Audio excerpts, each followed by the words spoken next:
The Lord be with you. Thank you. All right, let's bring it back. Now is a part of the day where I put you to sleep. Just kidding. Hopefully. I hope everybody was here for the video last session. If not, no worries, but we will debrief it anyway.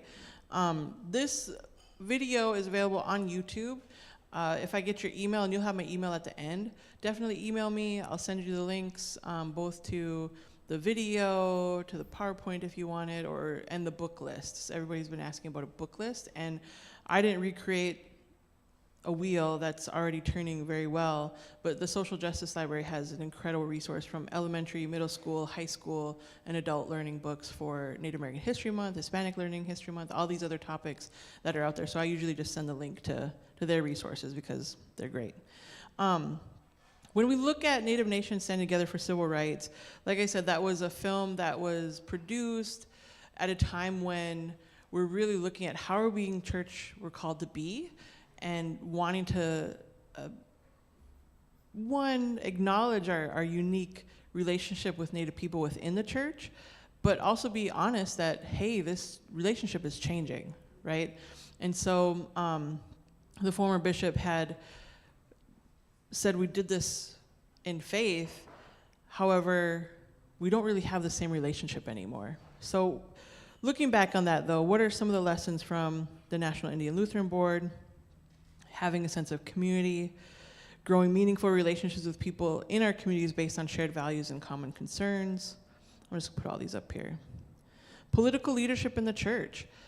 This is kind of a hot topic because, well, our church shouldn't be involved with politics. Unfortunately, we are political, right? And being honest about that, right? Establishing a structure determining who makes decisions, right? Accountable to the commitment of the church and holding our body responsible for our actions and inactions. I think this is in the putting our faith in action in our relationship with our church and who we're called to be church together as.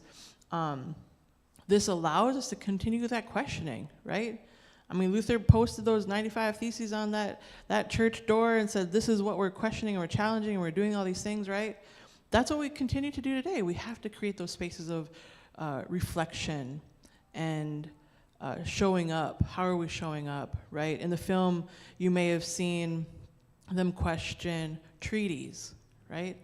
We're all here because of a treaty. You are on this land because of a treaty. What treaty is that? Go home and find out. Encourage you to do that research, right? We're all here on these lands because of a certain treaty. And so treaty rights matter. I know in the Pacific Northwest here, there's a lot of conversation around fishing and hunting rights. And I think there's some beautiful moments too when communities have come together to take a dam down and seeing the salmon come upstream for the first time in how many years, right? There's just this beauty in that connecting to the earth and healing the earth. We can't do that alone. That wasn't one native saying, I miss fishing, right? It was more than that. Right? It was more than that. We have a connection to the land and the people around us and the whole ecosystem around us. What is our relationship to that? And so as we move through the Lutheran Church, there's a lot of stoicism where I come from, a lot of Norwegian and German stoicism, where they joke that they got crazy last night because they were all looking at each other's feet, right? Because they were there looking at each other's feet. Like that's the craziness. But there's a reality that who we are as Lutherans, we can start showing up in a different way. So we have to question that, being responsible for our actions and inaction. Self-determination and meaningful policy. They had mentioned the Indian Child Welfare Act and what was the other one? The Indian Healthcare Act. Those were in the 70s and 80s, right? The Self-Determination Act was in the 70s. The Indian Child Welfare Act, again, 1978. You know what else was really important about the 70s because of Lutheran organizing and mobilization? Was not just the Indian Child Welfare Act, but the Self-Determination Act. that allowed a turning point in our history as American Indian people to give ourselves some autonomy back. And that was because of the organizing that was happening across the country with the accomplices like Lutheran church organizations. And it was, honestly, church basement ladies having conversations. How does this matter? I mean, it didn't hurt that LaDonna Harris had the ear of Betty Ford, who had the ear of her husband, President Ford, right? Doesn't hurt to have those connections. But these conversations matter. So when you think of yourself as a leader, right? Most of us don't think of ourselves as leaders, but how are we showing up, right? How are we showing up in community and with issues that don't seem to affect me, right? The American Indian Religious Freedom Act, 1978, right? That's in many of our lived experiences right now. Not mine, I was born in the 80s, but many in this room were around in the 70s. Can you imagine growing up nearly your entire life, not being able to practice your language, your religion out loud, your identity, your cultural identity and heritage to the land around you, and doing that practice in silent or not at all? And then in 1978, you can breathe freely, right? You can live who you are out loud. And that was because, again, we were questioning, how are we not necessarily being the church that we're called to be, but how are we showing up in community? And that matters. So meaningful policy. One of the pieces I speak to more frequently now, because American Indians, there's 577 federally recognized tribes. That includes the corporations in Alaska. You saw some of the talk in the video about the Lumbee Corporation. The American government realized that we have treaties and relationships with American Indians. That's how we're federally tracked as American Indians, the unique political class of people in this country. But we don't have to have the same relationship if they're corporations. And so when did Alaska become a state, right? 1958, don't quote me on that. Sorry, live stream, just kidding. I should know that history better. And I did before, but if they're corporations, we're not necessarily needing to provide the same funding for healthcare, the same funding for education, the same funding for infrastructure, policing, roads, et cetera, because that's the bill, right? That's the rents due. That was the agreement that the United States made with these treaties. For your land, we'll give you healthcare, education, infrastructure, other things, right? And so that's the pie that they were referring to. If we recognize the Lumbee Nation, if we recognize any of these corporations, they're gonna take from our pie, not really realizing this is the federal government. They can make more pie. They've been making more pie to fund wars and to fund all these other things, right? They get all the pie they want, right? We can make more pie. So policy really matters because it takes an act of Congress for us to feel safe in our communities. Example, the Violence Against Women Act. The Violence Against Women Act started to put in language around Indigenous women, protecting our Indigenous women and girls, looking at jurisdictional issues. I don't know if it was this last video. No, I think it was a different one. It could have been this one. Did they talk about a burning fire in this one, in the jurisdiction? Yeah. They did?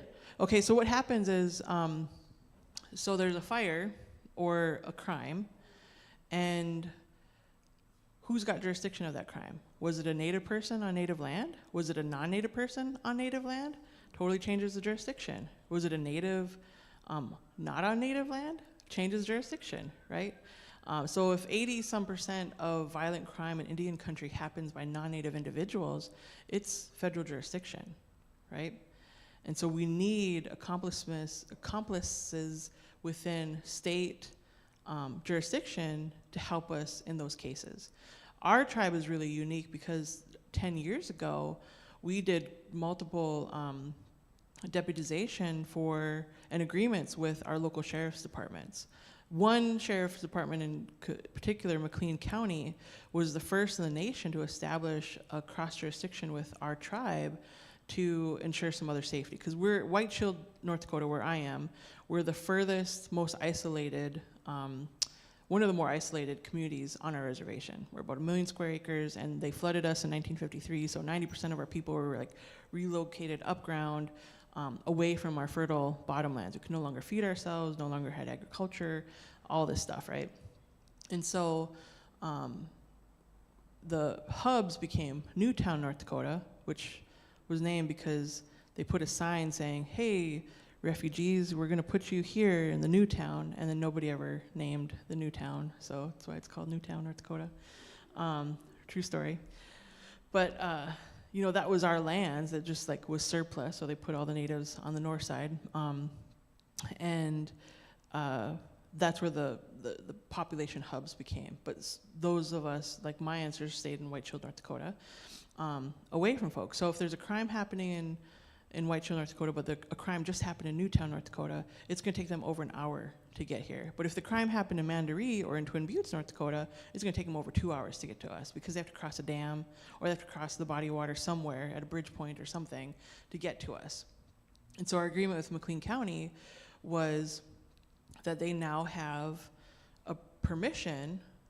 We were leveraging our sovereignty to mitigate public safety for law enforcement, non-native law enforcement, to come onto our land. So if there's a high-speed chase, they can come on.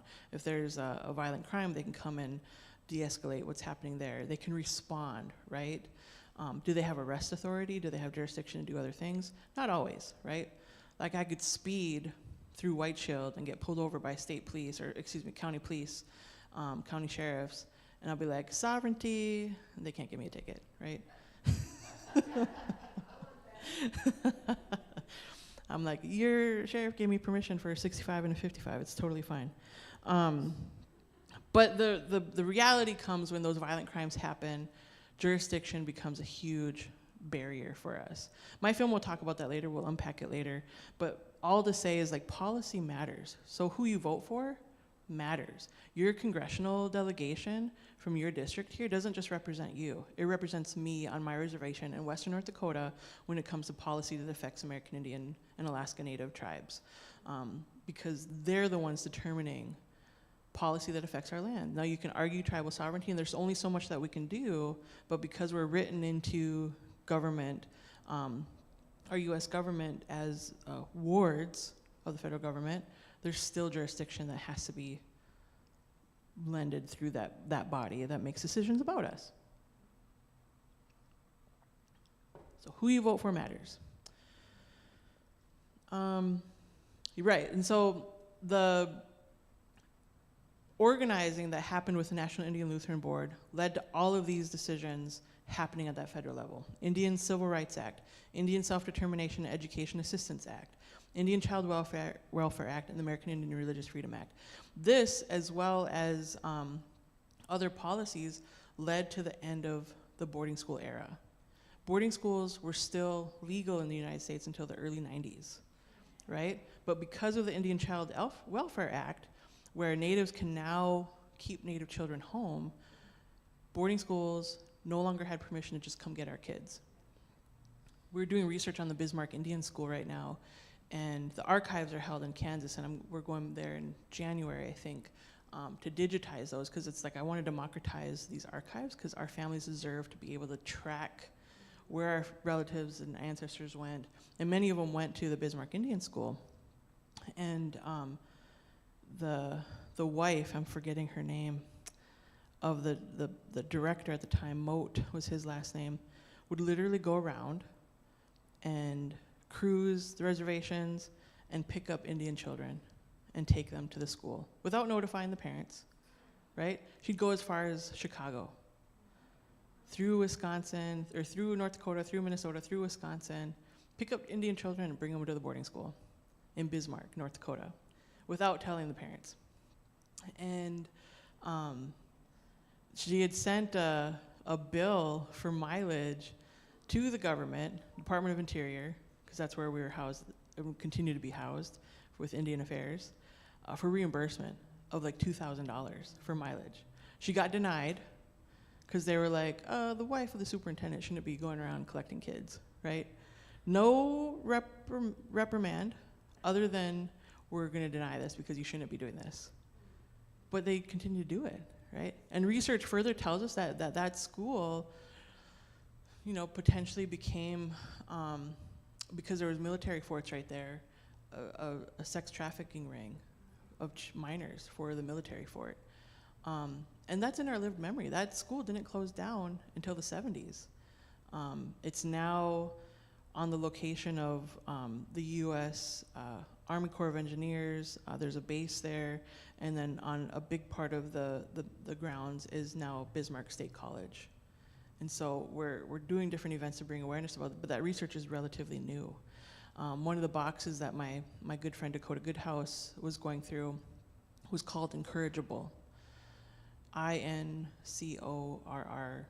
incorrigible, IGABLE. Don't quote me on that. I won the spelling bee in like 6th grade, but incorrigible. And it was all of these students who were very oppositional to authority at the Indian school. And so far, he's uncovered stories from like my relatives and my clan sister's relatives, and told the story of this young woman named Blanche who ran away in the middle of winter, came back because of frostbite. Or she got home, but she was severely frostbitten, and then they brought her back to the school, right?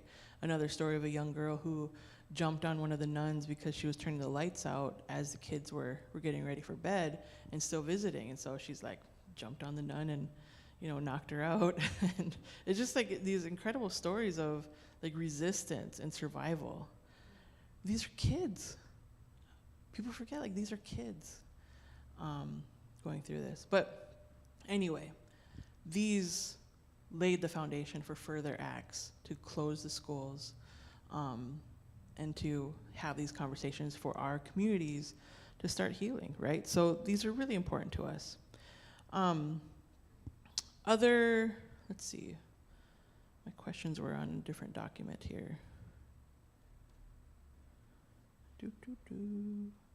We didn't do 2 truths and a lie. I just wrote that for a space holder, just so you know. I mean, we can. If you want to do 2 truths and a lie, we can do that. Let's see here. These are questions for both films, but audience participation. What part of the film impacted you most? Anybody want to share? Yeah.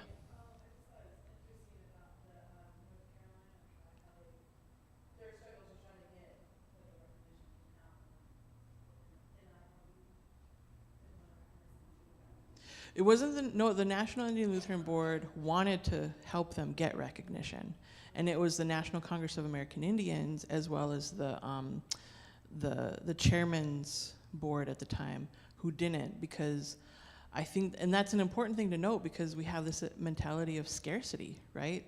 So for the live stream, the comment was around the conversation around recognizing the Lumbee tribe. They're such a big tribe that, again, that attitude of scarcity, the mentality of scarcity said, well, we can't because there's not enough pie to go around, right? They'll cut into the funding, the federal funding that goes to all of the other federally recognized tribes. And that was my argument about the pie. Is like, we can make more pie. Federal government makes more pie all the time for wars and whatever funding they need, we can make more pie.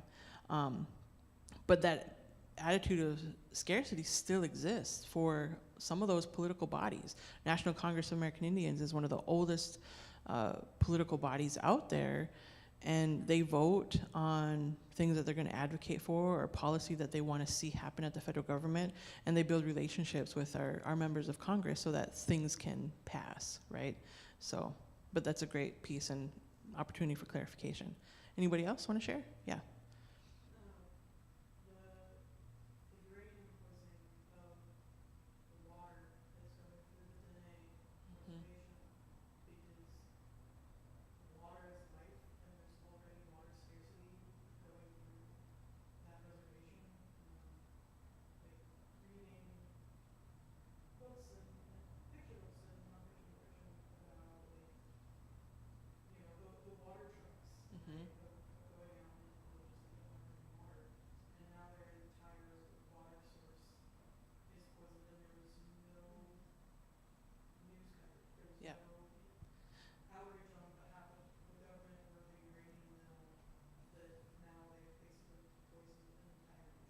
Right.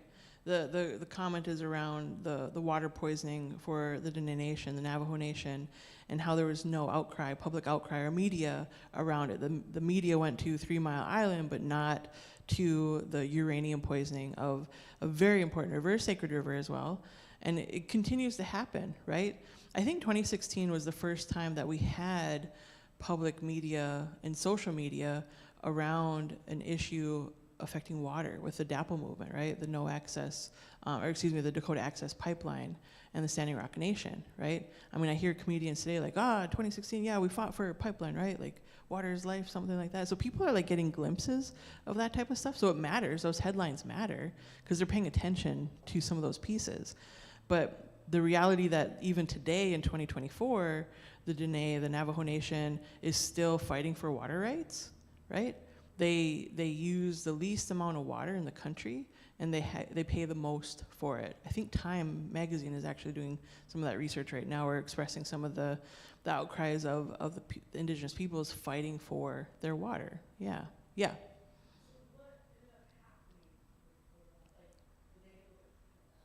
There's some efforts to clean it, but unfortunately, the uranium poisoning, there's just dead valleys there.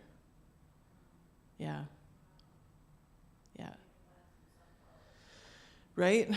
I mean, it's desert, arid areas where I'm sure there's some environmental recourse we can take. But that was one thing, too, with North Dakota and oil development, is that we had some strict laws before oil companies came in the last 8 years and poisoned our waters, too. I mean, we were finding frac socks, which are incredibly toxic, just dumped because there was no enforcement of state policy and even federal environmental laws, right? And so we're continuing to see that in previous administrations lessening the environmental laws and what's the word, not reparations, I'm looking for, reclamation, land reclamation, water reclamation, both in state and federal laws. But we're seeing so few environmental enforcers, on the ground to fine or even catch when any of these things are happening. So it really is up to us, because we're all we have to be like monitoring that. I think it's funny when people joke about, that guy's got a drone and is managing flying illegally, but yeah, he's watching the pipeline. And because he was flying his drone, we're actually winning in courts because they saw law enforcement act one way when they say they were acting another way. So what's happening with the Dakota Access Pipeline right now is all these federal court cases are moving forward, and indigenous people are winning in the courts. Nobody's paying attention to it anymore because it's no longer a headline. In 2016, it was a headline because we're protesting and we're standing off and we're fighting these guys. And now we're winning in courts because we were policing ourselves, right, as indigenous people on these lands and watching all of that. There's folks who are no longer around, but because of their sacrifice, we're winning in courts today because of what they were able to witness and record. Does the film challenge you in any way of what you understood about Native folks? Was there any point of sticking that said, I didn't know Native people were like that? Or was there some new information, or was it all just new information? Were there some pieces that challenged how you thought of Native people? Yeah. I guess I didn't realize that the movement connects. Yeah, most don't. This film wasn't even widely distributed when it came out, right? It was on DVD. I have DVD copies of this. We put it on YouTube, and now it's available for everybody. But there's, again, the kind of that democratizing information and getting it access to everybody is one of the challenges. And so that's true with our shared history, right? I'm working on a piece right now that is giving some of our Lutheran history and indigenous accompaniment. And it's not to be like, Lutherans, we're so cool, look what we did. No, it's acknowledging hey, we had these points of unique relationship building. What happened, right? Why did we go to default mode and be like, I'm comfortable here, I'm not gonna do nothing anymore? So those are the pieces that we wanna change in how we move forward, is doing it together, right? But education is power. Education is allowing us to create these shared spaces together, do so in a way that we can move forward together. Yeah. Oh, no, back here. Let me go back here first.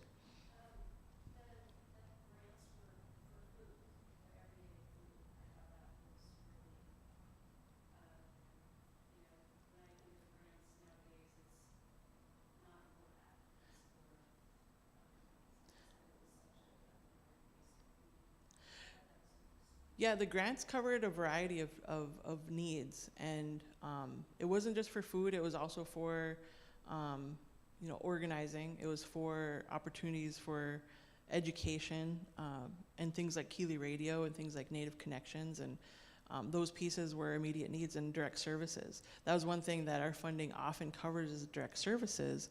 A lot of our Native ministries across the footprint of the U.S.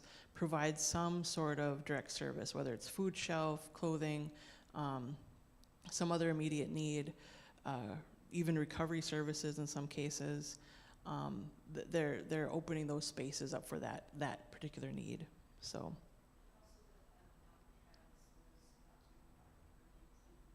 Yeah.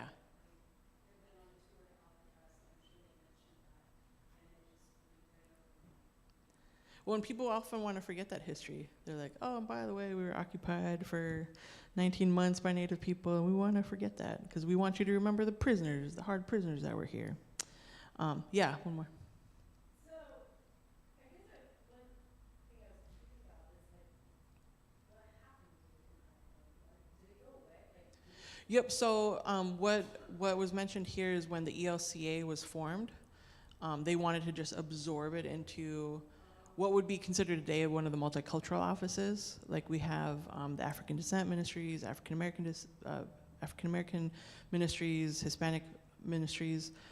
It would have been absorbed in all that, but they lost Gene Crawford. And so when Gene Crawford died, all that information was lost, and they just kind of forgot about it for a while. It wasn't until the early 90s that they kind of restarted the desk again with Marilyn Sorensen, and then the late Gordy Straw. Mark Allred was in that position, Jesse David Hill was in that position, and then I was in that position for a while, and now they've completely done away with the desk. Now what they have under the presiding bishop's office, so they still have multicultural ministries, but they don't have the American Indian Alaska Native desk anymore, which we can argue the pros and cons of that later. But what they have now is they want to put and this I agree with, they should put it front facing. Like if our church is going to challenge the doctrine of discovery and ensure that we put reconciliation on the front lines of who we are as a church, like let's do that. So now it's under the office of the presiding bishop for indigenous ministries. So they do kind of more educational pieces. This over the next few weeks on the social media, for example, they're going to be doing some education pieces, and they're doing a lot of that, which is really good. So, but yes, the desk sort of dissolved. The archives of that is actually sitting in a small little church in northern Wisconsin. Again, we get that $400,000. We can go do that research and unearth some of these things. It was kind of cool. I got to go there during my tenure and see like writings, notes from Vine Deloria to Gene Crawford. And I was like, this is amazing. This is Vine's like real signature, right? Like, and for those of you who don't know, Vine Deloria comes from a very prestigious family in the Episcopal Church too. In the Episcopal Church, he's a saint. His grandfather was a saint. Great-grandfather, I think. So there's a long lineage of Episcopal and Lutheran Delorias in this country. Most who've ended up leaving the church after a while anyway, like Vine did. But he was at what is now the Chicago Lutheran Seminary. What is it called? Chicago. Totally spacing on the name. Anyway, he went to that seminary. So, LSCC, Lutheran School of Theology of Chicago. Thank you. I was like, what's it called? This is like a PLTS. I totally had a brain meld there. So, we'll wrap up the conversation. There's so much you can unpack from a film with that much information in, because a lot of it's new information. So you can unpack it for a while, go back and watch it a few more times, do your own research, and then maybe by that time we'll have the GoFundMe up for making Act 2. All right. Luther wanted to delete the books Esther, Hebrews, James, Jude, and Revelation from the Bible. True or false? False? False?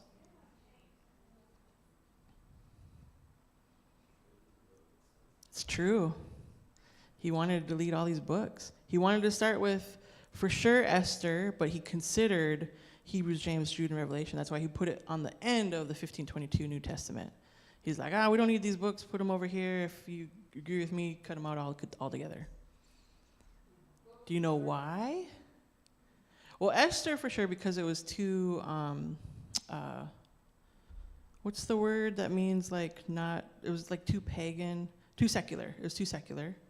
And some of these weren't in like the thought of Old Testament, like let's mention circumcision, let's mention like the patriarchy. Even though like you read some of his stuff, Luther is a weird guy. You know, for those of you who research the guy, like in the beginning you're like, this guy's awesome. He's all for like women's feminism and like, you know, reciprocal relationships for men and women. Like, you know, let's lift this guy up. And then like later on in life he just gets a little crazy. So like most white men, right? Just kidding. Just kidding, white men. It's the only one in here. Things happen. You just get weird. But yeah, because they didn't align with his thought of how God is mentioned and should be, you know, the pieces of the Old Testament that should be carried forward in the New Testament. Like he challenged some of the way these are written. So that's he wanted to let go of Esther altogether because it was too pagan, too secular. And then these other books, that's why he put them at the end of the New Testament that he wrote in 1522. So, name 3 points of the theology. Oh, you're seeing my notes. Dang it. Already given you. There you go. I didn't realize it wasn't in PowerPoint mode. Not all of these have notes, but this one did because it was too academic for me. 3 points of theology of the cross. The center of our church. This is what should be being taught for all Lutherans, right? The cross, the center of our church, and there was something else. Hold on. The theology of the cross points us to the center of our humanity, our trust in Jesus Christ. And so it should be at the center of our church. Like there should be a big cross back here, right? There is? All right. Oh, yeah, I see it. I see it now. It's all framed out. Yep, I see it. Yeah. The theology of the cross points us to the center of our humanity and our trust in Jesus Christ, and should be the center of our church. It's a super, like, very Cliff Notes version of, like, theology of the cross. I didn't go to seminary. Gosh, guys. Being so hard on me. I'm not an academic. All right, what was the name of the document that Luther nailed to the church door in Wittenberg, Germany? There it is, 95 Theses. There was someone who, he was like, it's 98. I was like, really? Have we been wrong this whole time? Someone needs to go back through and count them for sure. What was the new media Luther and his allies used to promote their message? Yeah, the printing press. What's the new media now? TikTok. So, Substack. I don't even know what Substack is. Like, I have no idea. What advice did Luther give to the pastors who wanted to flee the plague? Run as fast as you can. No? What do you?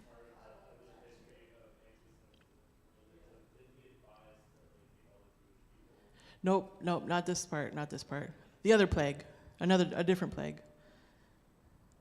But that was later on in life. This was early. This was still like reformer Luther. Like, well, I guess he was always a reformer, right? But like, this is still like early on before before his life took a more anti-Semitic view.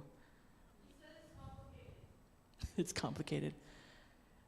But mostly stay, so then Lutherans got immunity, basically. He did say stay. He encouraged them to stay, right? They built up resistance to it, so.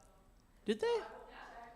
Yeah, because God will, not so much God will protect you, but be with your people, stay with your people. And I honestly think that's really what, those first early days of accompaniment with indigenous peoples in this country, I think they took that to heart too, because you see them translating the small catechism into Lenape language. You see them walking with the Cherokee and others during the Trail of Tears, because there was over 30 tribes that had to march west. I mean, we hear the Cherokee, right? But there are over 30 tribes that had to march west into what we now call Oklahoma Indian Territory, right?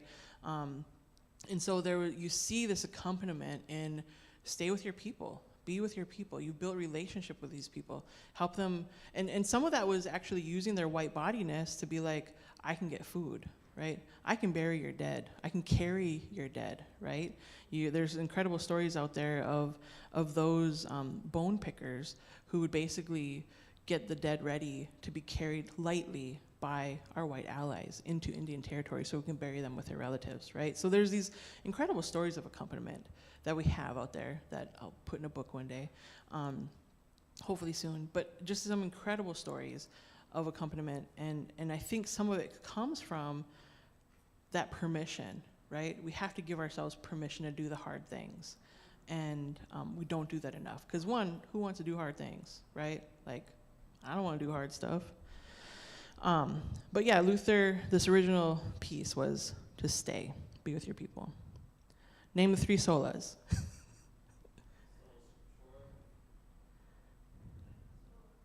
Sola Fide. Gracie, yeah. Grace alone, scripture alone, faith alone. And there's more to that, but the first 3 of the Reformation, right?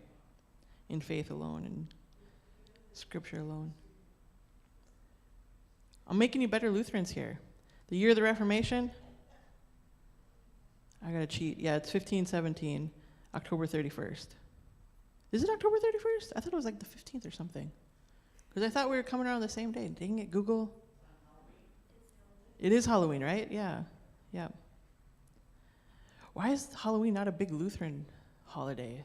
This America, man, we did America wrong. We could have been celebrating Lutheran Day on Halloween.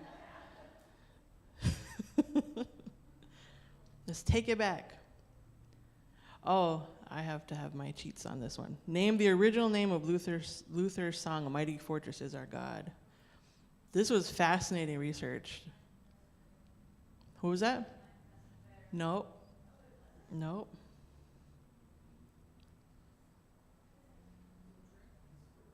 Was it a drinking song? Is that what you said? Could have been. Could be a drinking song on Halloween, our Lutheran Day, our Lutheran Heritage Day. Yeah. Battle Hymn of the Reformation. Yep. Yep, they wanted the Battle Hymn of the Reformation. I learned that when I was in Wittenberg. I was like, no way. I learned a lot of things about Luther that like took him from here to here, though, unfortunately, when I was in Wittenberg. You know those sayings like, don't meet your heroes, right? It's not so much don't meet your heroes.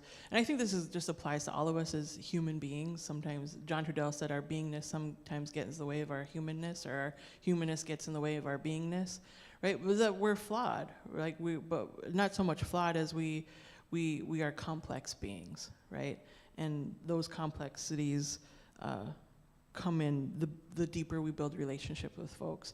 And I think that's important as we look at accompaniment and building relationships, is that we're recognizing that people's history is not the same history that I learned, right? So how are we making room for that shared history, that expansion of our own understanding of history, of what we haven't been taught, and then are there things that we have to unlearn, right? And in my challenge of like patriarchy, specifically white supremacy, patriarchal white supremacy in this church has been a challenge for folks because they take it as a personal affront because that's their history, right? And that's the pride of them within church and their role within church. That was one thing that got me in trouble a lot during my role, is that I didn't need this church role to define me.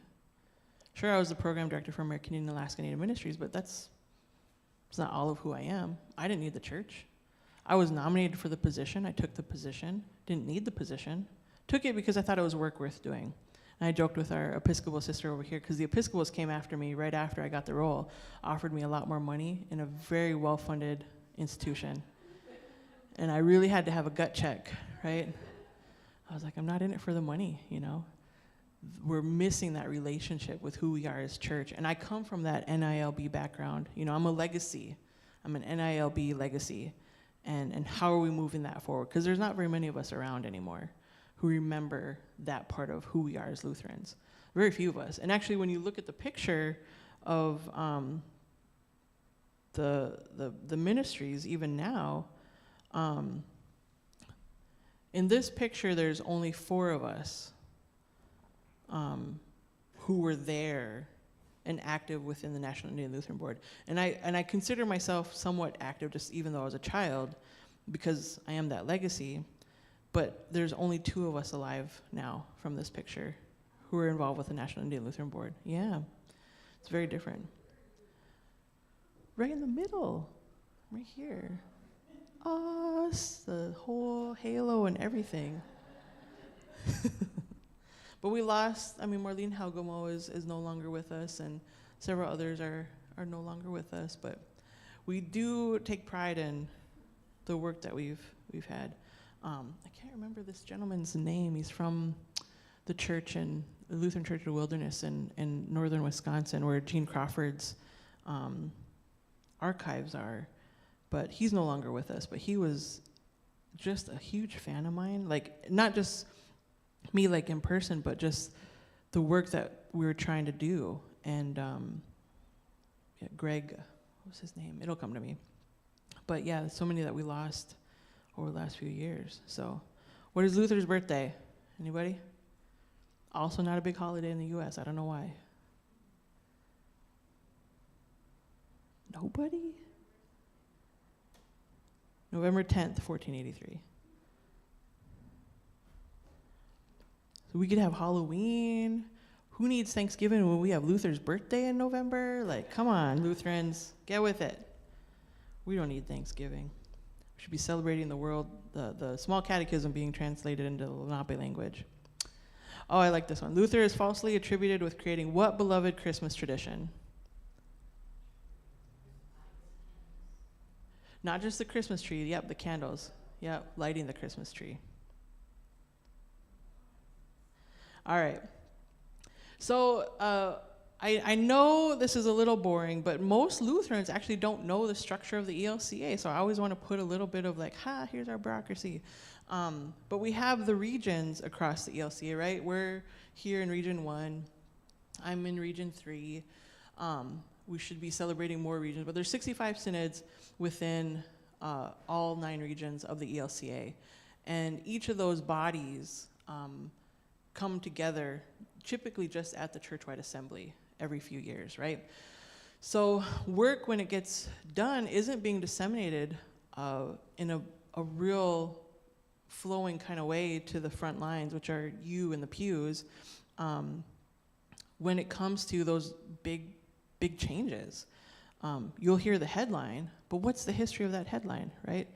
ELCA repudiates the doctrine of discovery. Yay, something to celebrate. And then when you start looking into it, there's people who are like, I didn't even know this existed and what this was. So we have over 30 American Indian Alaska Native ministries. This picture is being weird on this movement to Google Slides. So not all of them are showing up here. But we have several in Alaska. And the majority of these Native ministries have non-Native pastors, right? If they have a pastor at all. Most of them have lay leaders, Native lay leaders, but do not have Native pastors. So we're still working on that piece of it, but they have Native representation. So are there any in Oregon? There is one in Oregon, the Amanda Robidoux. No, not Amanda, what's her name? It's hiding at a church here. Does it show up on here? But it used to be run by the late Norma. Oh, what's Norma's last name? Her daughter still runs it, but it's more of a kind of a drop-in place at a larger congregation. I'm trying to think of where that is. 1 second here. Let me Google it. No, I don't think so.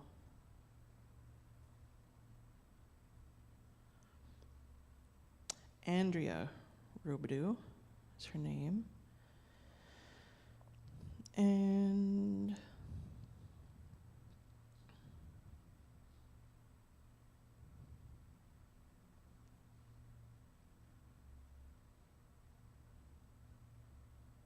where is it?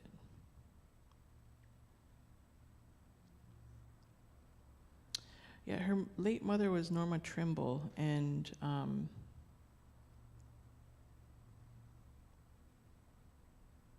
I'm trying to find it here. It'll come to me, but yeah, it's at another congregation. I showed up there a few years ago with the former director of Evangelical Mission, who happened to be like, they forgot I was coming, so it was just a weird visit. And so I showed up at the congregation, and the ministry was located in the basement, which, you know, happens. Gosh. You used to have the Spirit Ministry. That might be it. Chuck Hunt was the pastor. He's indigenous. That might be it. That might be it. Is that in Augustine? Yes. Yep. At Augustana. Thank you. Yep. That was it. Yeah. That's where I showed up, and like nobody knew I was coming. So I was like, all right, rolling out the red carpet. Yeah. But they, after Norma's death, they're not as active as they once were. They're part of the Indigenous Peoples Day stuff that's going on today as well. But yeah, Andrea's just now kind of getting back into the ministry of things. They took a break for a while after losing her mom, and then yeah, it was just now starting to get back involved with other pieces. So, but back to our regular program, the Doctrine of Discovery. So definitely take a look at this when you get a chance. Like I said, it's not the easiest read, but it's a set of memos that had gone out for the 15th, 16th centuries. And the Canadian ministries are partners up there with the Episcopal Church of Canada, as well as the Evangelical Lutheran Church in Canada, as well as the Mennonite Church, have done some incredible resources on the Doctrine of Discovery and educating yourselves about that piece. Is really important to understand why we are doing the work that we do. So we're not going to watch that particular video today. We're going to take a break here while I get the other video set up. Let's see here. Oh, this is good to know. Reparations are a conversation that have been happening across the different ministries, or excuse me, the denominations, and how to do reparations in a way that doesn't cost or is burdensome to Indigenous nations is also part of that conversation. So Duluth, Minnesota is in the Northeastern Minnesota Synod of the ELCA. They have a Native group called Together Here Ministries, and that's kind of a multicultural group that is doing trainings around Indigenous peoples, led by Indigenous peoples. And one of the pieces that they moved forward with the help of their bishop was to do a financial reparations back to the Minnesota Chippewa tribes.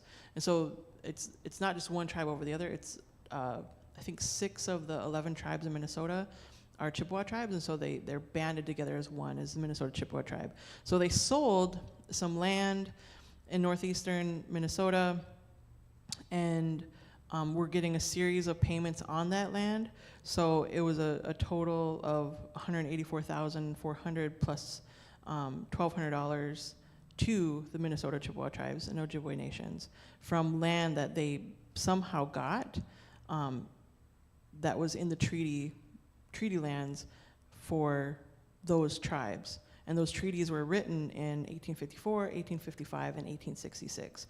So that ceded land made it possible for settlers to come in and establish their own communities, but the tribes lost the benefit of that land because it wasn't taken peaceably, right? So Duluth, now being on that land, decided to give that back. So it was kind of cool to see some of that. It wasn't headline news, it should have been, right? But again, one of those pieces of how are the Lutherans evolving into the church we're called to be, but not just the church, the body that we're called to be. So they didn't give them the land. They gave them the land. because they wouldn't have benefited from the land anyway. It was developed, and so they sold it and gave the money back to the tribes so that they could then benefit from it. So cool stuff. All right, let's take a 10 to 15 minute break, and then we'll come back and watch my short film on the missing murdered indigenous relatives crisis. It's a short film, and then I want to do a writing exercise before we close at 3. It's going to be a very brief closing exercise. But resources and book lists. I'm sending this to Stephanie, but I'll send in, if you email me, just send me just say, hey, you were at, Trinity in Portland, send me the links, and I'll send you the video and the resource list here, as well as some other things. So you won't go on like a big listserv, because I ain't got time for that. If you get a GoFundMe later, maybe I kept track of your email. So I do hope we can get that. That'd be really cool to have a matching piece from the ELCA to pursue that again, because we're doing some pretty cool stuff, I think. Other Lutherans can learn from what Lutherans are doing within this body. Like Minneapolis, they started a book club, and their other congregation, their partner congregation, started what's it called? Not a CDFI, but something like a community development financial corporation, because their neighborhood was getting overwhelmed with predatory lending groups. And so they started basically a community lending group, financial institution, to provide low income, small loans that can help for whatever reason. And they're seeing like some benefit in that after a few years. It's really kind of cool. Just some shared resources and giving it back to the community. And now nobody's really like making money off of it, but it's providing an alternative to the predatory lending that's happening in the community that is bankrupting low-income individuals. So anyway, all right, 10, 15 minutes and we'll get back here.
All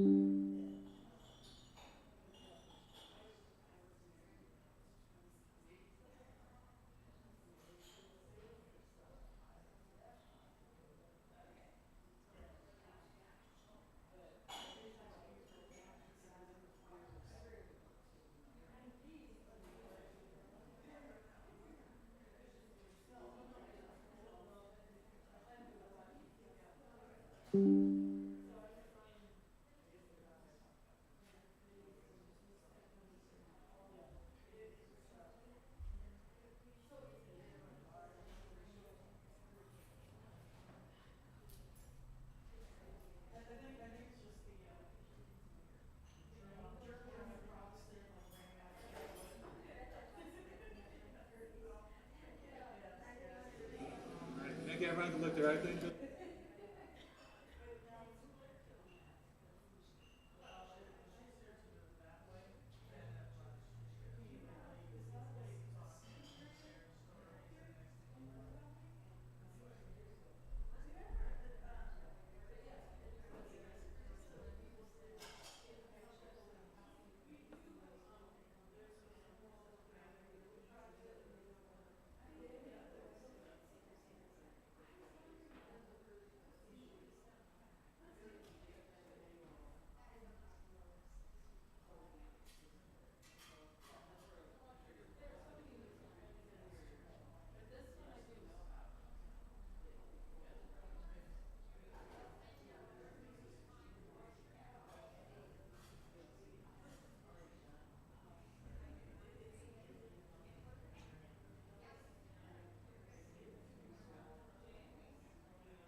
we want to start coming back here.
Are we still being live? We're live, right? Still okay. So the comment was, when the film was made, there was like a resurgence and you know, things that are still kind of relevant to today. That's how I'm kind of taking it. There is. I think there's a lot of spaces from even the civil rights movement that are relevant to today, right? And the women's rights and gender justice, right? There's still so many themes that we're still moving forward. We'd like to move forward anyway. And sometimes I think in the political world, it's, yeah, definitely cycles, ebbs and flows, waves of steps one way and waves of step another way. And it's like, okay, so those of us on one side feel like we're taking steps backwards. Those of us on another side think, all right, let's just trust the process here. And then there's those of us who are like, we need to get involved in the process. We have to get involved in the process. If we don't, then things are falling apart. And I think because the more visible often is the negative.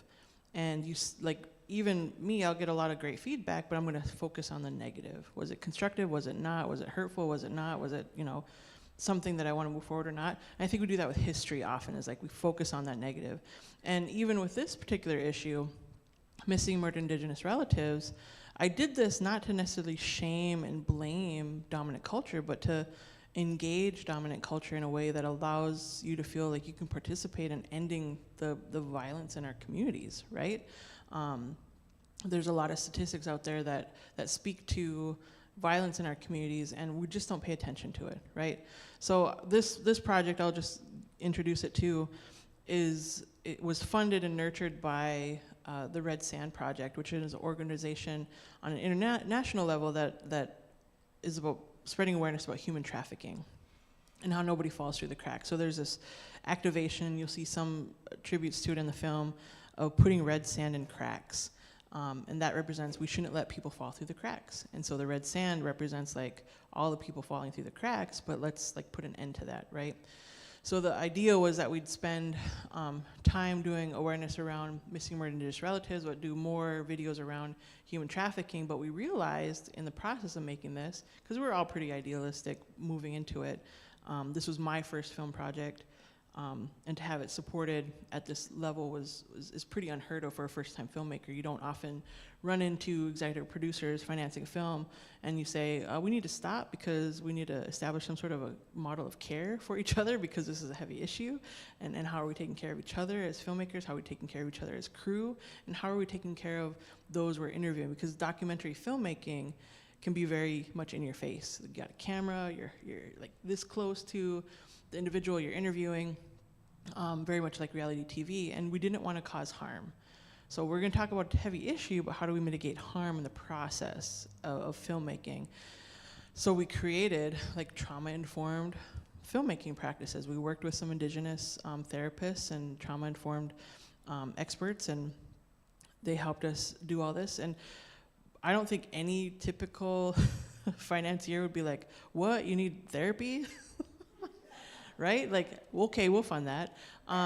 We just got really lucky with the individual who funded this project because she fully aligned with us that saying, you know, we should make trauma-informed filmmaking practices. We should be trauma informed as we move into anything when we talk about heavy issues and subjects. And how do we talk about a heavy issue without exploiting it? Because a lot of films or documentaries or pieces that you'll see on missing and murdered Indigenous relatives really exploit that tragedy and crisis to a point where audiences disassociate, right? And we didn't want people to necessarily shut down. And I'm not saying this is all highlights and sunshine, it's not, but the reality that people can relate to women grieving who are showing up for one another in communities for one another, like we should be doing that for one another. We should be showing up. We have a process of grieving in our culture that allows us to move through it. And for me personally, our protocols around death and grieving allow me to feel like I have an active role in the loss of my relative, and so I can put this grief away, not necessarily forever, not necessarily soon, but in a good way where I can then carry that grief lighter than what it could be, right? And often when we lose relatives in the way that are quick and violent and unresolved, you carry that even greater. There's no way to find support or comfort in a justice system that doesn't serve you, right? And we'll unpack some of that at the end of the film. It's a short film, it's 18 minutes long, but like I said, we really got lucky with the Red Sand Project because what was supposed to be a $50,000 6-month project was 3 years and hundreds more dollars, because we not only changed the way that we were making this film with the trauma-informed practices, but we created kind of a waterfall community ownership model, because we can't own missing and murdered Indigenous relatives. Like, that's not something that you can put tangibly and make money off of.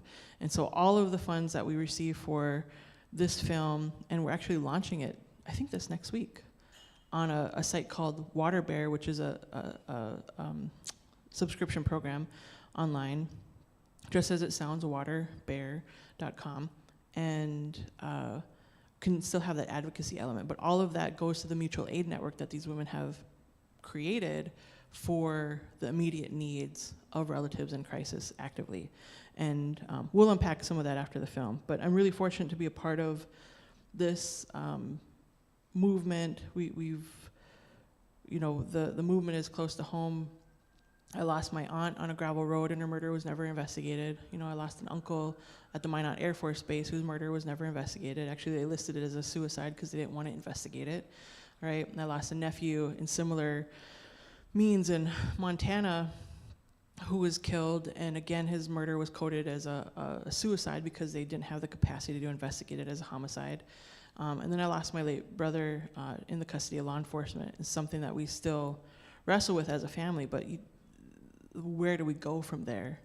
And I mentioned earlier, it takes an act of Congress for some of us to feel safe, but sometimes it's just that jurisdictional pieces that we have to communicate about, especially if you're not butting up with the system that's there to serve you, right?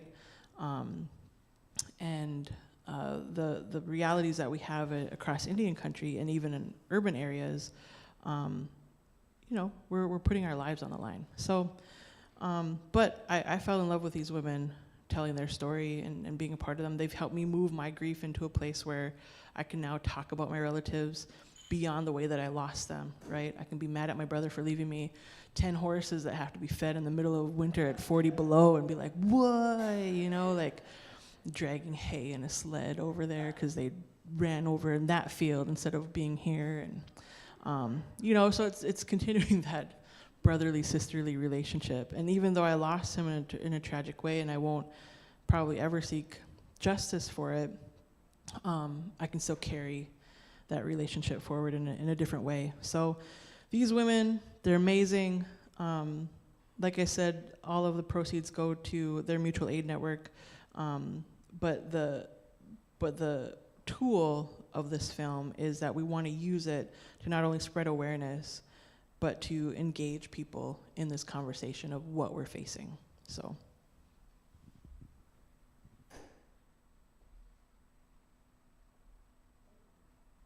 All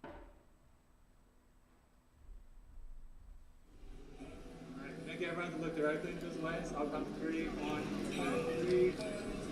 All right, up straight.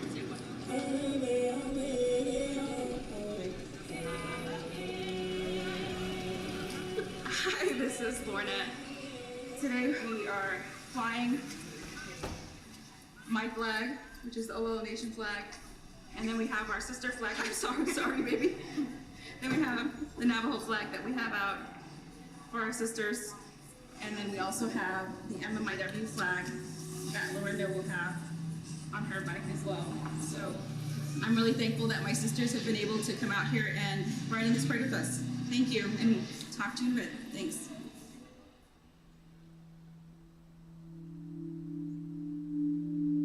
I didn't really have a whole lot of knowledge about biker culture or biker community. I was just a housewife and a mom. I know.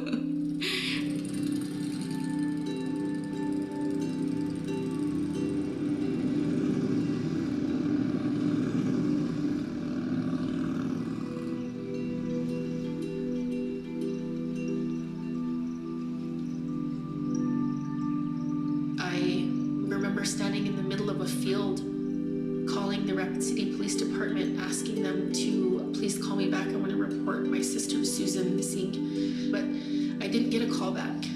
We didn't know where to start. They really didn't know where Susan went missing. Did she go missing here in Rapid City? That was the last place she was seen. Or did she go missing down on the reservation? I feel that the loss of her is just unbearable sometimes. Not knowing what happened or where she's at.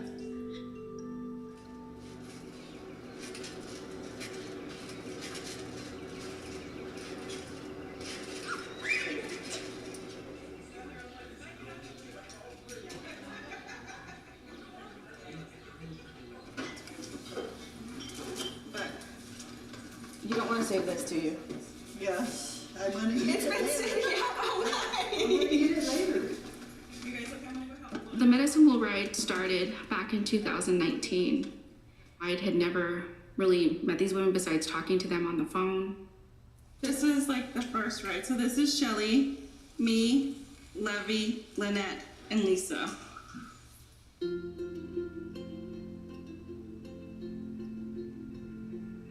We started talking. Women were sharing stories about domestic violence and how it affected them. One of the riders, her daughter was murdered.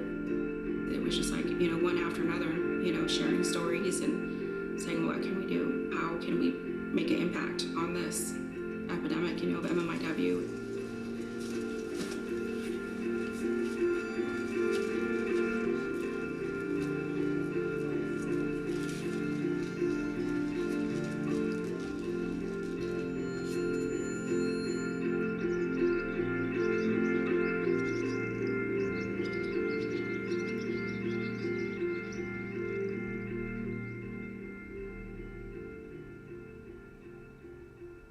We'll just go around and have everybody speak up where they're coming in from for the ride and what your travel plans are. I'm Nancy. I'm coming in from Florida. We left Florida yesterday. I flew in the other night from Maui. I'll be coming in from Riverton, Wyoming. Yay.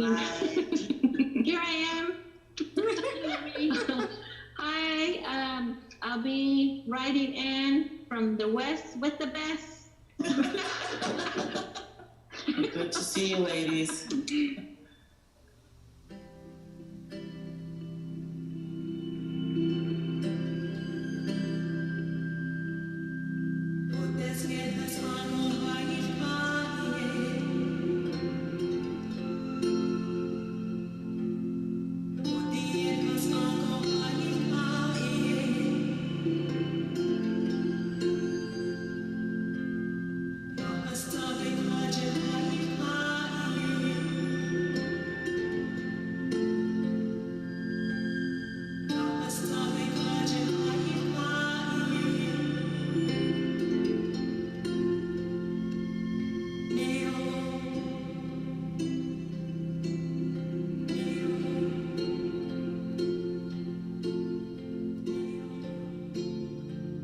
I do this ride not only to be a voice for our missing and murdered Indigenous people, but also to make an impact at a large event.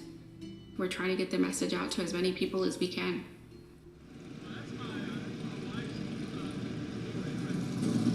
Sturgis is the largest motorcycle rally in the United States.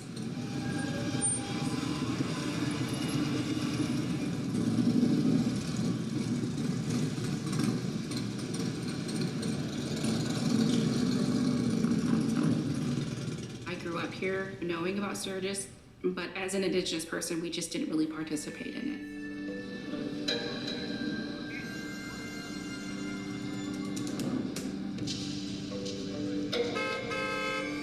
It's a predominantly non-Indigenous gathering for males, so it's very powerful when you see Indigenous women leading a ride through Sturgis.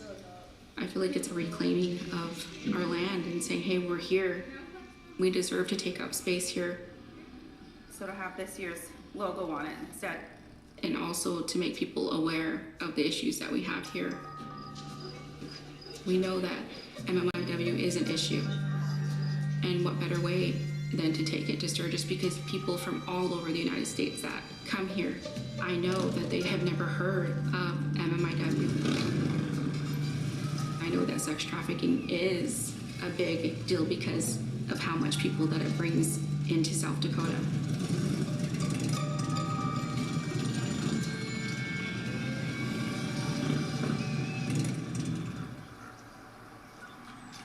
It's sort of my favorite thing to get out in the morning and walk and have coffee.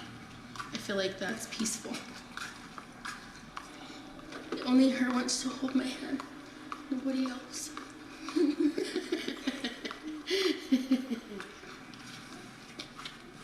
Sadie is my niece, and ever since her mother disappeared, I've helped care for her.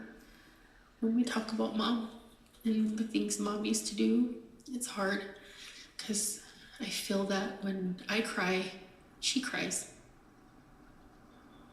When my mom asked me to start looking for her, that's when it really hit me. I'm like, oh my God, she really is missing. It's hard to describe, when you're looking for a missing relative. I was angry and I was feeling so sad, and I was just like, Susan, come back. I don't know where you're at, but please, this is too much. I would listen to I don't know why it was this specific song, but it's a song by Aretha Franklin. It's just something that was very comforting at the time as I was walking along looking for her.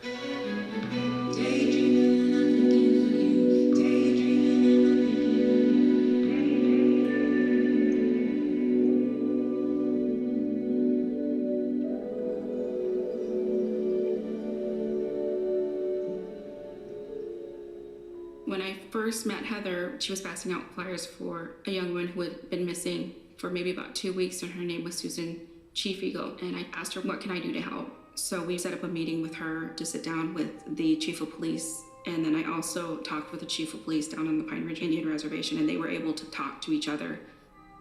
That's one of the big barriers, whenever somebody goes missing, is that you have the tribal police and then you have the police here in Rapid City, and they don't really converse too much. I think it was in August or maybe October, but the video footage that they had was at the beginning of May. Any leads that they could have used to help search for her had passed.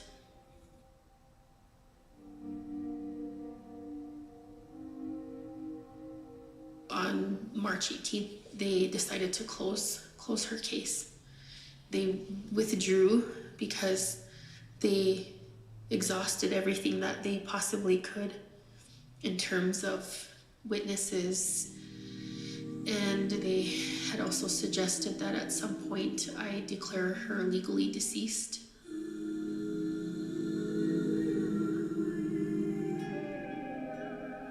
I wasn't ready for that at all. Be told that, but there was no closure, essentially, and that was really hard.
us, it's really important that we try to help as many families with as much as we can. I put a lot of sweat and tears even into getting this ride going every year, because sometimes it's tougher than other years.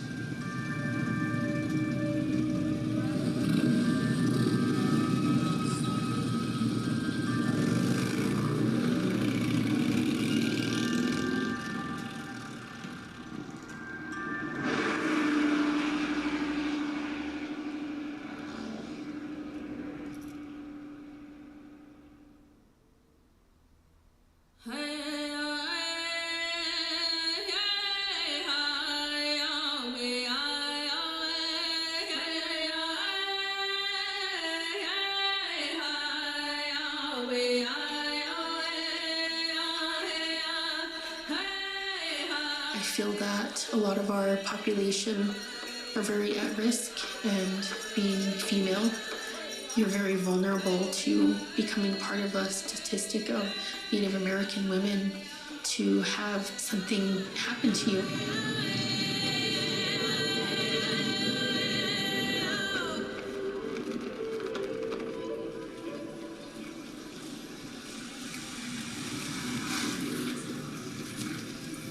Good God bless it to you, comrade, fighting freedom for us, and being able to honor MMIW. Thank you for thinking of my baby, my kidney. It's my honor. Shake my veteran's hand.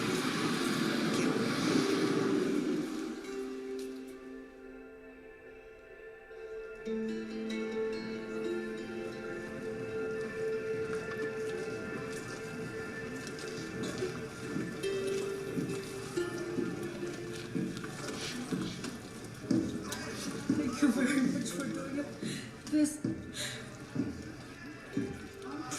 She would have never otherwise got to make those kind of trips if she was alive. I'm glad she got to do it in the spirit world. Thank you very, very much.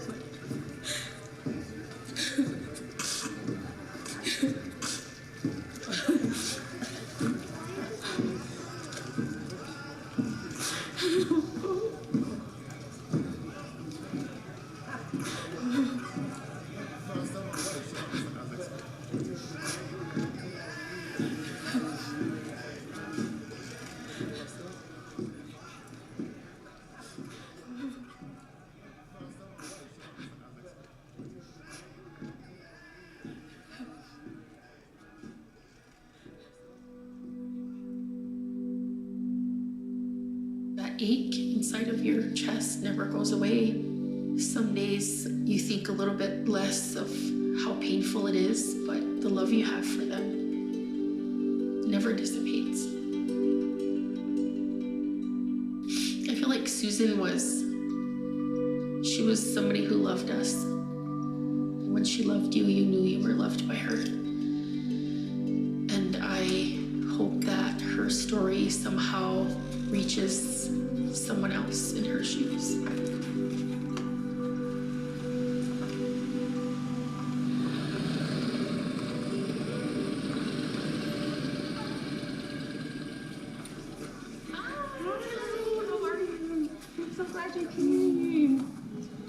Love you, come here. Lynette, come here for a second. This is Heather. Or this is Susan's sister. Oh. This is Lisa. She's from Hawaii. Oh, wonderful. I love Hawaii. Yeah. Love.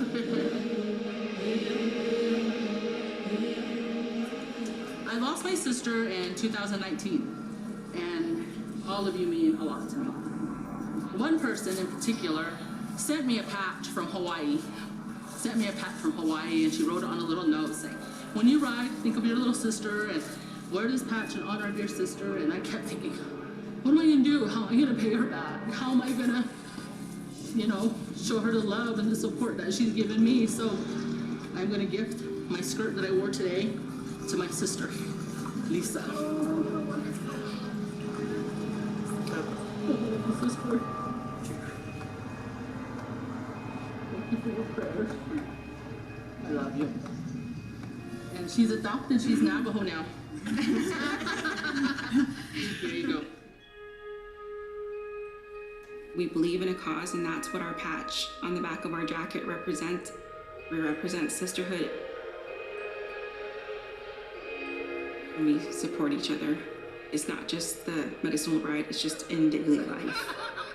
You know, if something good happens to me, I'm the first person I'm telling her, my sisters. Well, I guess my husband first, but they're the second people.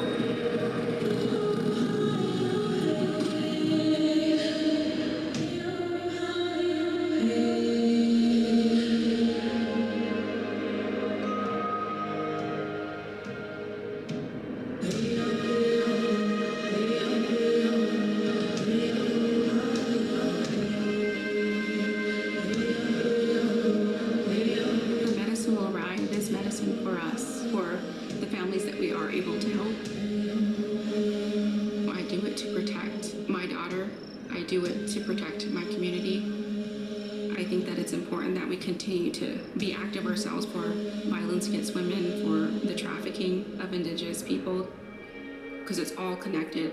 MMIW, sex trafficking, violence. This is why we're here, and this is why the Medicine Wheel Ride is important.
I've seen this film 1,000 times now, and I still get like pretty emotional about it. So I know it was harder to read all of the pieces.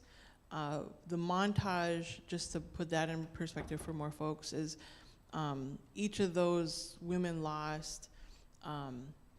There were different outcomes, and so like Jade Wagon was listed as a kind of an unknown death, even though her sister was murdered before her. So they actually ruled hers that she had died from exposure, right, or accidental death, actually. Michaeline Warren was a homicide. Jamie Yazzie was a homicide.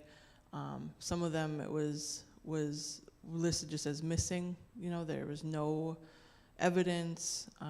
The case just gone cold. So out of all of those, only one case, the Jamie Yazzie case, saw court.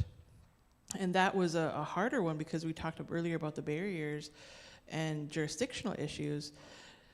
Jamie Yazzie was murdered in the desert, in her home in the desert, and because of the jurisdictional issues, they waited 4 days to even send law enforcement out. So a lot of things can happen in the desert in 4 days, right? They knew right away, the family knew right away who had done it, but because there wasn't like an eyewitness, everything was circumstantial until proven otherwise, they let him go for over a year. And so over a year had passed before this gentleman was, I shouldn't call him a gentleman, before this man was arrested. and 7 more counts of violence had been tacked onto his court trial with the murder of Jamie Yazzie, because that's how many more victims he had, right? And so that was a federal court case, and if you haven't been to federal court, you can't wear open-toed shoes, you have to wear business attire, you can't really show emotion, you just have to sit there. And if it's 5 or 6 hours away from where you are, you might need childcare, you might need fuel money, right? So this family, rural Arizona, 5 hours from the courthouse, federal courthouse, and needed assistance with all of those things, as even clothing, because they didn't have any like business professional attire that you need to wear at federal court. Many of these families don't get that type of support, and they're not allowed in. So when you think of a jury trial at federal courthouse and nobody from the family, victim's family is there, what do you think the attitude is towards the family of the victim when nobody can show up at a federal courthouse, right? So these things don't happen in their favor, but the murder of Jamie Yazzie went to court. Her remains were finally able to be brought home last fall, and this was several years later. And his sentencing, I think, just happened in May of this year. So he's looking at a life in prison, plus some add-ons because of the other incidents. But that was the only case out of all of those. And some of the other statistics out there, South Dakota, the population, the Native population is like 6 or 7%, but they represent over 80% of the trafficking victims in South Dakota. Out of the over 5,000 cases of missing or Indigenous relatives across the database only holds over 700, right? That's the federal database, right? So there's some systemic pieces that are challenges to seeking any type of justice in this system. There's a lot we can unpack from this film, but this isn't necessarily the space to do it. What I wanted to have you see, though, is one, how our realities are not so different from your own. You know, we're all family members. We all, I hope, experience joy and laughter with one another. That's what I take pride in this film, as showing these women as their whole selves, right? Like, they're carrying grief, yes, and there's opportunity for expression of that grief, but here they are standing with these relatives who've lost a loved one in a tragic way. What we don't show in the film are a lot of those sacred pieces, the ceremonial elements that, you know, the ribbons represent. Family members take time in writing their family members' names, putting it a nice ribbon, and then that ribbon is collected throughout these different stops of the ride, because it's not just Sturgis. These women start about 2 weeks prior to that first Sunday in Sturgis, and have typically started in the Southwest and worked their way around. More riders join them till the point they get to Sturgis, and then that first Sunday of every Sturgis ride is dedicated to the Medicine Wheel ride. I think it's been going on now 4 years, and it gets bigger and bigger. I think this year they had almost 300. They had over 200 show up when we were filming. It's always a sore point for me, because it was so beautiful to see all these riders coming down from Bear Butte. And we didn't want to show Bear Butte either, because there's so many sacred items on Bear Butte. So you see it from a distance, but you don't see anything up close, because you would have seen some of those sacred items. And we wanted to keep that sacred and protect it. But we got this drone to like fly up and film the riders, over 200 riders coming out. And the guy forgot to hit record, so. We can't be like, oh, can you guys stop real quick, go back to the mountain, let's do this again. But our cinematographer was incredible. She was on the back of a motorcycle with, I mean, she wasn't driving, but she was on the back of a motorcycle, like shifting, and I was like, I don't know how she's doing this is crazy. But she got some incredible shots of the riders on the road itself, so it was pretty cool to be a part of all those pieces. But the reality that those barriers, even just getting Rapid City Police to talk to tribal police, right? You'd think that'd be kind of intuitive. Well, it isn't, because of the systems that we're in. Rapid City Police only deals with Rapid City Police problems. Tribal police only deal with tribal police problems, right? They're not communicating. Where Khalid was walking, that's on a path where people are walking from Pine Ridge to Rapid City. Now in a car, that's like 90 minutes, right? Think of you needing to walk that far in a rural area, and it's incredibly desolate right where they are. that was near an underpass, and that's where people stop. Those mattresses, people stop there and they rest there, sometimes sleeping overnight, right? And they continue to walk along that path, and a lot of people disappeared on that path.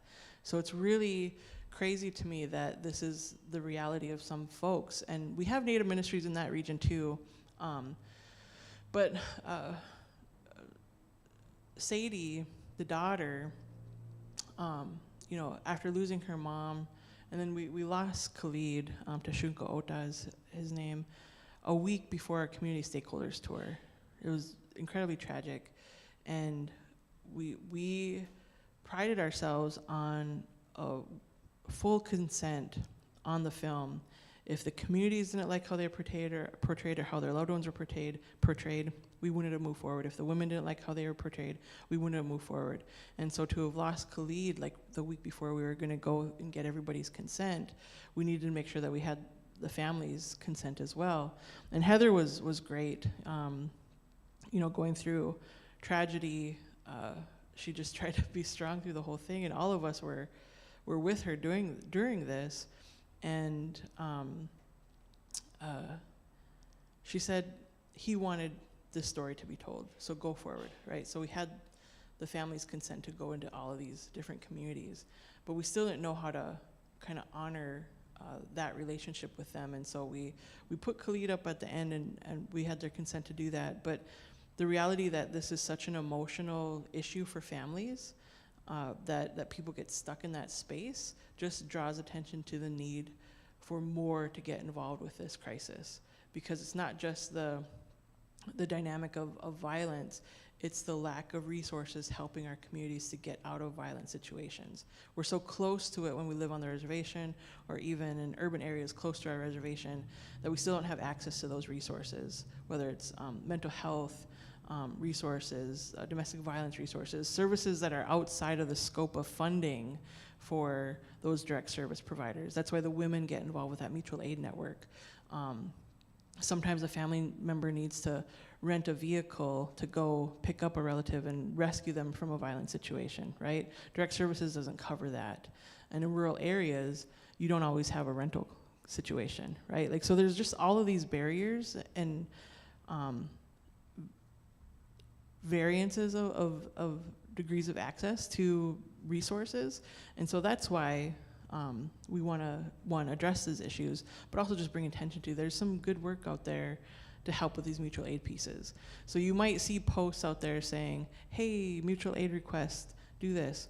Please give, even if you're hesitant or your thought goes to, is it gonna go to the reason why it's going to? Most likely it is.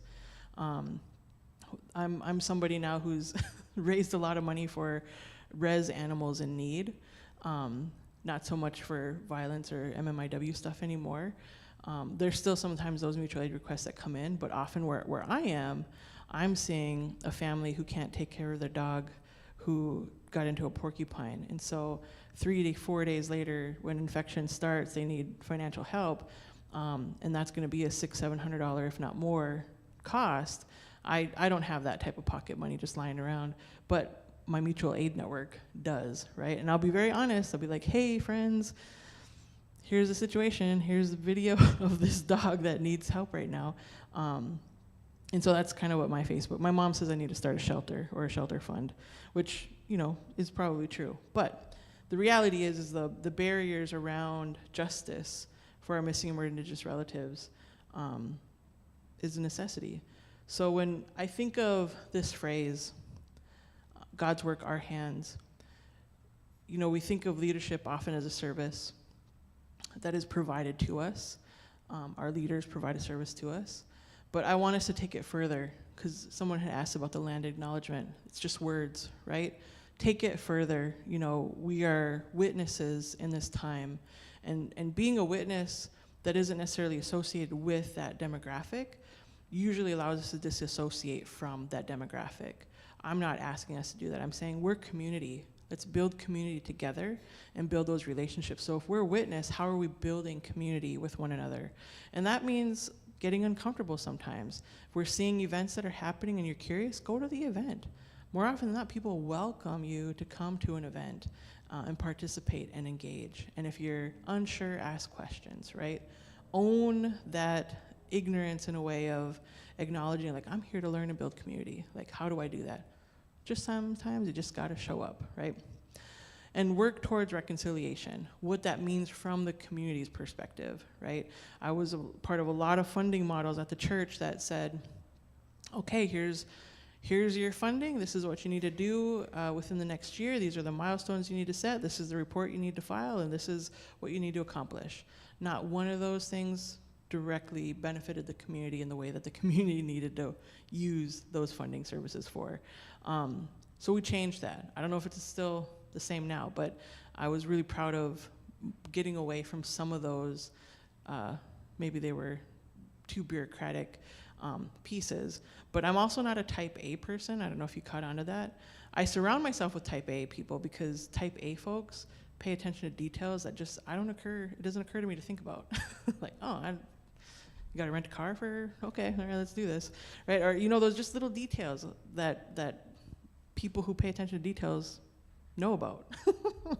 But I'm all about justice. I'm all about liberation from the community's perspective, and what does reconciliation mean from the community's perspective. And for us, and for those of us who are white-bodied, that means we got work to do.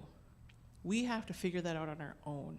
How did I benefit from this? How did I have a role in, sorry, you guys are gonna see all my crazy emails, in benefiting from the decisions that were made without me, for me, previously, because I wasn't there, right? And how am I showing up? So I want you, just quickly, because we're at time, this is from another workshop that I offer about stories, is think about your why and who you are. As Lutherans, as Christians, as members of a faith community, and even yourselves outside of that, that's not all that you are, right? Think of yourself, and I want you to do that homework of what is your story. Oh, I'm Lynette and Delbert's daughter. Yeah, that's great too, but I want you to look deeper. Like, my brother is getting into genealogy now, and we knew we were Northern Cheyenne, Arikara, and Germans from Russia, but there was a little percentage, and I know the math doesn't make sense here, but it was like 15th, 16th Northern Cheyenne and a quarter Arikara. Like, that doesn't make any sense in the mathing of math. But what was that 1/16th, right? And he found out we're Dakota, right? And I was like, that's so cool. Because everybody thinks the Seminoles from the Northern Cheyenne tribe were not related to the Florida State Seminoles. It was just a surname that was just given to us. We're from Chief Dullknife, because Chief Dullknife's daughters, yellow hair, married Jewel Seminole, and they had 22 kids. Well, he also, I know you gotta be a gangster to have 22 kids, but he had 26 kids because he had 4 more kids with Matowi, who's a Dakota descendant from Francis Bighead, who was removed from Minnesota territories into the Dakotas, signed the Fort Laramie Treaty, right? So we're finding out all this kind of cool information. Part of that removal story that we heard earlier, like, that's my ancestor. That's my ancestors being removed from the Dakotas. And we come from those 4 surviving children of Matowi, Bear Woman, and Jewel Seminole. Guy had 26 kids. Can you imagine having 26 kids? Whew, man. Or being the mom, like, I don't know, that was work. But she also had a co-wife, just kidding. There's 2 wives, sister wives, in that situation. But the reality of, that little nugget of understanding the Dakota history, like, before I knew I was like Dakota, I already connected to that piece, because my dad's in the American Indian movement, and we're all related. The Northern Cheyenne and the Dakota people are very much interrelated in culture, custom, and even language. So there's a lot of pieces that we connected on. But just having that little nugget, I was like, I feel like more whole. So I want you, and honestly, even understanding our Lutheran identity. Like, I joked before that my mom's family were Lutherans before they even called it the Lutheran Church, because they were removed from Germany and went to Russia. So that's why they're called Germans from Russia. There's a very distinct cultural group, Germans from Russia. And they understood their heritage, their language, and things much deeper after moving to the United States because of the world wars. The Germans from Russia didn't have to go through the same dynamic and lived experience of people who lived in Germany at that time. So, very unique group of people as well. But to understand that Lutheran identity, it's like rooted us into understanding more of our whole selves and what we can challenge. And I honestly, I take pride in that Lutheran heritage because it's like, that gives me an excuse to challenge things. I was like, well, it's in my DNA, like, challenge it, right? So figure out, and this isn't something that you need to share with me or us as a group, but I think about how you're showing up, and if you're already doing all the things, great. And if you're not, that's fine too. There's only so many things that we can actually do. But I hope that grounding you and your why of how you show up into spaces and places and in your community, you know that story, the good, bad, and everything in between. Because there's some ugly history pieces that my family's been a part of. I would not want to acknowledge it publicly. And yet there's some healing that takes place when you do. So our church has done a lot of things that has benefited from atrocities in this land. And it's time we start acknowledging those pieces, because we're benefiting from that system too. And then finally, what can I bring to the table that is missing right now? That's a question of really looking at yourself as somebody who contributes in a way. What is it? Is it time? Is it talent? Is it resources? Is it story? There's so many folks in here who probably have some institutional knowledge about things that most others don't know. Are we tracking that somehow? I have found just nuggets of gold when it comes to talking with our elders in our community and hearing things about their lives and growing up. And you know, when I relate it to that incorrigible box of students from the boarding school era, you know, we have people in our communities who've stood up and were heard. And it may have been erased from time and history because we didn't have social media then, but lifting that up in those moments is really, I think, a point of celebration for us. So I know we're a little over time, but I just want to, again, Steph and crew, thank you for bringing me out to Portland again. I'm joining you, I think, at worship service tomorrow at some point. Not to do anything, just to kind of be one of the common people in the pews. And then my younger brother's coming up, and we're going to check out the sites. So, and I fly out Monday morning, which has been an incredible trip, again, to be out here to provide this space. This is a space that's been very intentional. We're creating it together, and I am incredibly fortunate to be in a space where you all are open and receptive, receiving the information that's being shared with you today, and having some conversation, because not all the spaces are like that. I sometimes get the fist in the air and like, you're asking me to do what? And I'm like, you showed up willingly. Like, why are you arguing with me?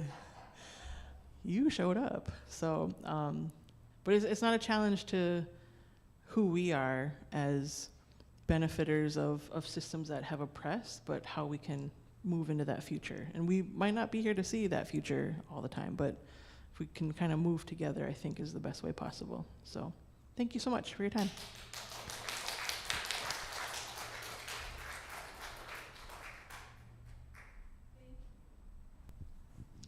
So just a couple more things. Thank you, Praire Rose. It's always a pleasure to learn from you, and the way you are open to sharing with us. We appreciate that.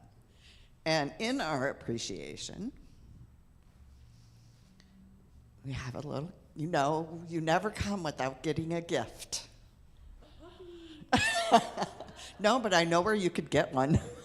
I have a lot of dogs. Yes, I know you do.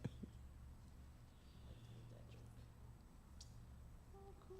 Is this the Mount, what do they call it now? Did they change the name? Mount Shasta? Or? No, this is I think this is Mount Hood. I think these are local. And it's on the back. It tells you the Columbia River Gorge and what have you. So they're just blank notes to send to your friends or whatever. Yes. Weiss. Beautiful earrings in here.